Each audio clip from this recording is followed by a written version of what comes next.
Mga bi, gagawa tayo ng masarap na merienda. Ito ay kamuting kahoy. Kumakain ba kayo neto?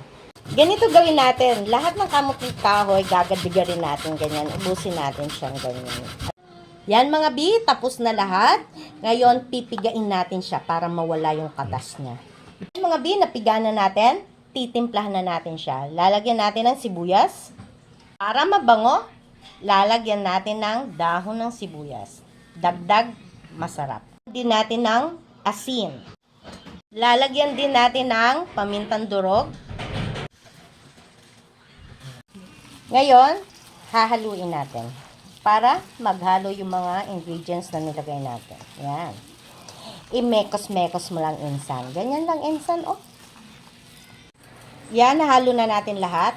Gagawin natin bola-bola. Yan, kita niyo yan? Bilog na bilog. Ngayon, lalagyan natin siya ng pansit. Pansit canton pala to bing niluto ko. Bilog na, may laman to sa loob na pansit canton. Natikman nyo na ba to? Or kumakain ba kayo neto? Ang sarap to, paborito kong merienda sa probinsya. Di, gawa na lahat, nabilog na natin lahat. Lahat yan may laman ng pansit canton.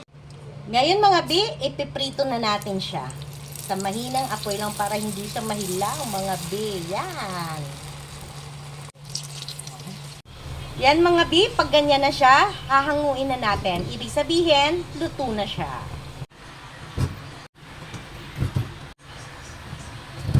Yan mga bi, luto na ang ating bola-bola na may pansit.